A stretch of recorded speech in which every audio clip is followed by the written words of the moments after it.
think I just recorded a bunch of stuff that I didn't record. I didn't hit the button.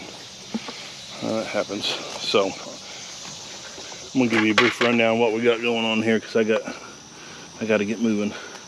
Just picking these tomatoes for some salsa for my mom. She's gonna make. Wow, that's a beautiful butterfly right there. Check that guy out. Check him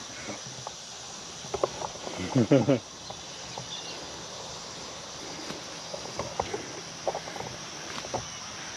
Sorry, I got distracted. The butterfly come by and I go the other way.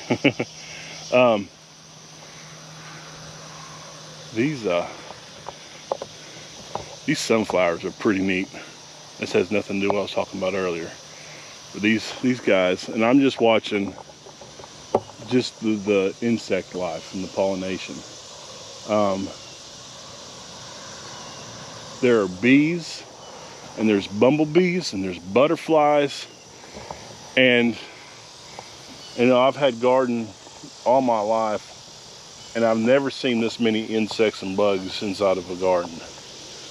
And not saying like squash bugs or anything like that, because we've always had those, but just the different types of bugs that I'm pretty sure they're good for your plants, for your pollination and different things like that.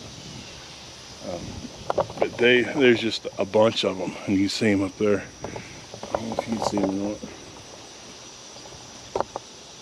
They're just hanging out on them sunflowers. But kind of what's got me a little bit worried is the bumblebees. I've been stung once, knock on wood, by a bumblebee, and my foot swelled up, and I had to wear sandals for like a week. Now, bees don't bother me, but for some reason that bumblebee sting, it might have just hit me just the right spot and made it swell up. But I get a little nervous around bumblebees. So, I get kind of nervous when I'm walking through there. Watch that for the bumblebees. Anyway, this is kind of, oh man, that was a good looking tomato, and then boop, ate that spot out. Well, I'll just drop it on the ground, make it easier for them to eat the rest of it. How about that? Yeah, a good one.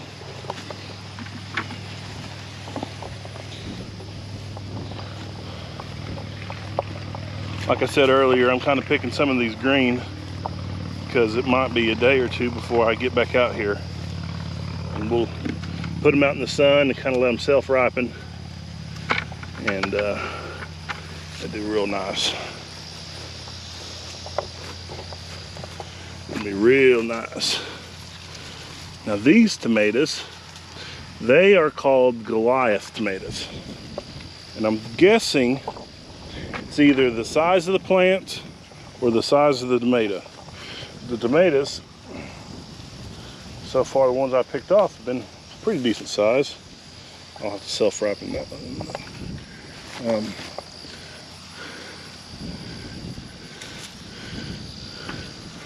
Olivia, she came out here in the garden the other day and she just picked them and just eats them like an apple. She loves tomatoes. That girl, I can get a little tub of cherry tomatoes and she will sit there and eat them all like they're candy. And she's been doing that since she's a little girl. She loves tomatoes, and she loves bell peppers, or just any kind of like not the hot peppers, but just kind of your sweet peppers. So instead of like a bag of chips or something like that for a snack, she'll go grab, she'll get her either peppers or tomatoes. Me and Katie, we kind of thought with her growing up, was like, man, what's wrong with this kid? She's probably missing some kind of vitamins or something like that. But she likes that. Well, that's a good looking tomato there. Sorry, I'm getting a telephone call. There's my mama. Hello. Hey. Yeah.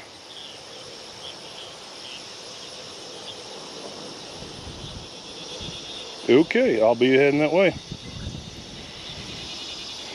Let me just go over and take a look at it and see what we got going on.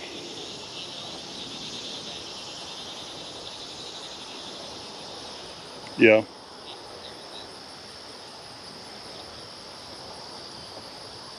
Okay. Okay. And yeah, that's fine. Yep, I'll get it taken care of. Yeah. Okay, I'll kind of assess the situation and see what's going on. All right, love you, Mom. Sorry, folks. My mom, she just called. And at our other farm, we've got some cows out. So I'm gonna finish picking these tomatoes real quick. They're in a neighbor's yard. They think it might be ours. So, gonna have to go wrangle up some cows. With this this heat the way it is, and the cows are out searching for green grass, which over there at that property there's lots of there's a lot of grass, but it's hidden kind of in different places. So they travel around and they're always checking fences and stuff like that. And we might have had from that storm we had the other day, might have tree blown over and knocked the fence down. So that's about the last of the tomatoes.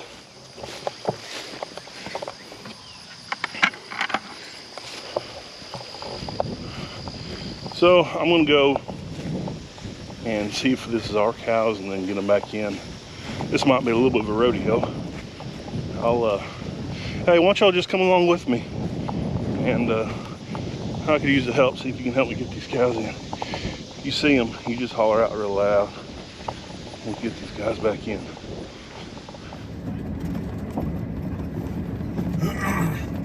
Yep, there's the old cows.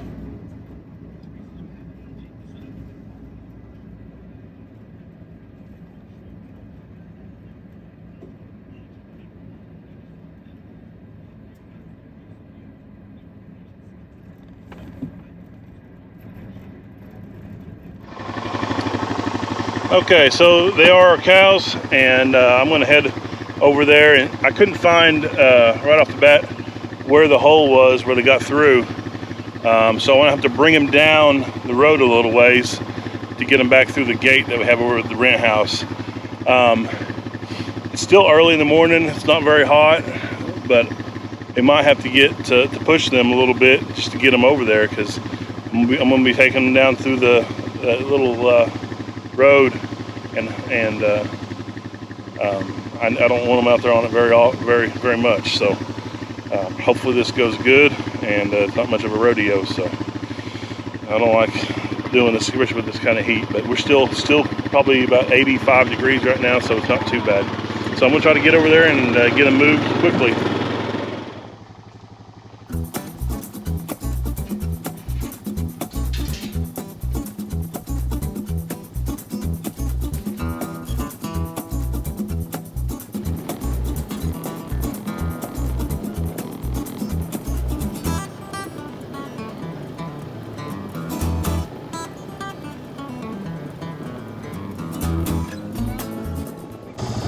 Baby raccoons.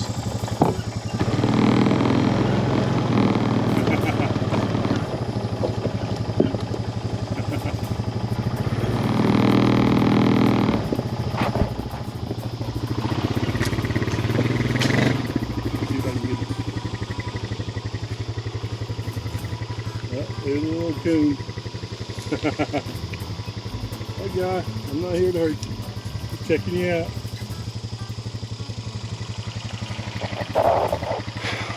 Took a little break. This is where my dad was born, right in here, and this is one of his walnut trees there in his front yard. There's some old foundation over there. It's kind of an old homestead site here. Just checking out some baby coons.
All right, so we got the cows in, and didn't have to push them too hard. Had that one calf, she got separated from the rest of the herd. They went in the gate, and they can get like these blinders on them almost. And then she got separated and kind of freaked out and didn't know really where to go. So I had to work it back and forth, and a car came over the top of the hill, but he was thankfully not going too fast, and he kind of helped me push her over in the right direction. So I'm glad that went good. So now I'm gonna go look for the hole in the fence and see where they got out at. So it might be kind of hard to really find exactly where they got out. We're gonna see what we can do. So this could possibly be an area that it got out. This fence has got a broken wire out through here. Not very tight at all. So that could be it. We've got a big ravine down through here. I'm gonna go down and check this water gap. See, there goes some deer. Sorry guys. So here's another spot that could use a little attention. I'm gonna walk on up here. Check this. Go!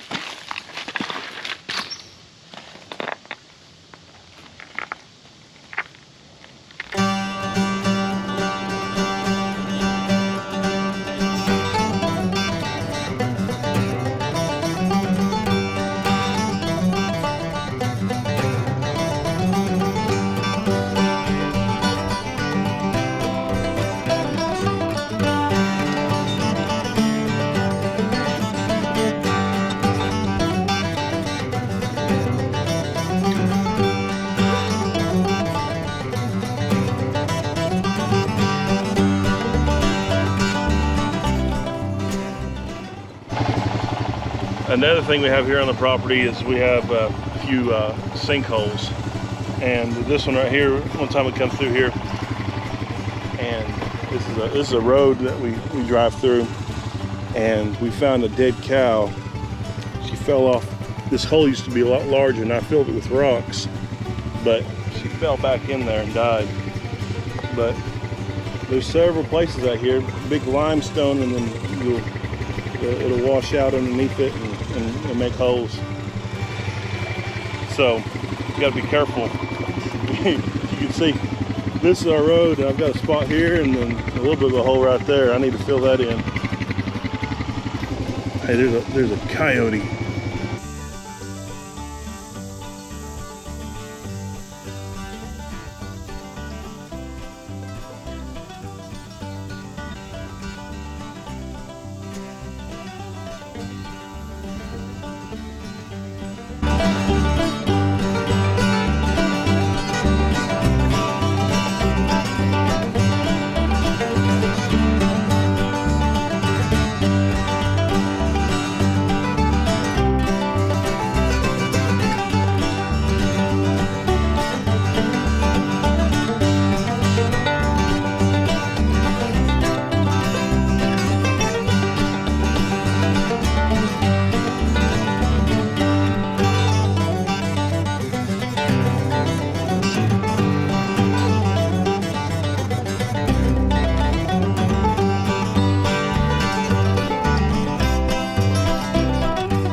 Okay, so we're down here on the river bottom, and this is a little peninsula or island that we're in right here.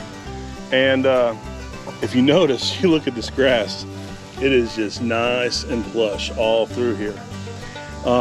Cows are really liking it over here. They're hanging out. They're hanging out in this area. The problem is the fence is not very good right here. And you can see we've got kind of a little makeshift fence. And this is public land. We lease it. But the people can come down here and do different things out here on the river and whatever else. But the gate was left open, the little gate we made. So I'm gonna close this gate, and this is where the cows that got out and got into that neighborhood. It's just kind of part of it. It's really difficult to get over here and check this out. I mean, this is like the farthest, nastiest point on the property for us to get to. So it's very easy to kind of, I guess maybe neglect it a little bit. Usually whenever the grass is good and everything, the cows stay over there, but this is an area that hasn't been touched by them, so this is where they want to be. But I'm gonna put this gate back up, a little wire gate. It could be done a little bit better, but it's what we got to work with. Just kind of discourage them from coming over here. Okay, so I've got it put back up.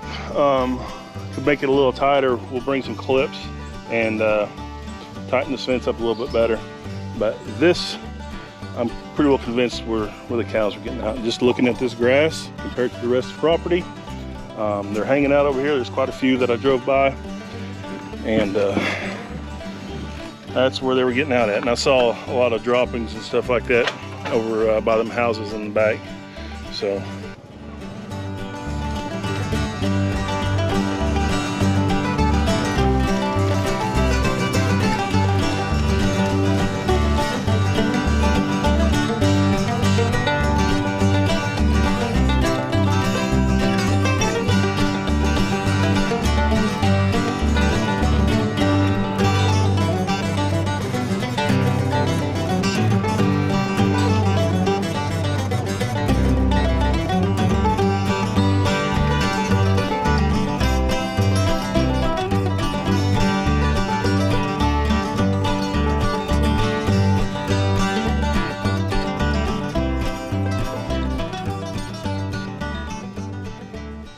Well, I had a sneaky suspicion that that's where the cows are getting out. Glad we were able to find that. Now I've got to I've got a little side job that I do. I mow some yards, and it's that time of the day to go do some mowing. So I'm going to go mow a few yards and see where else the road takes us. So if I don't talk back with you guys, I'm trying to find my key, sorry. If I don't talk back to you guys today, I appreciate you coming along with me and helping me with these cows. You guys were a big help.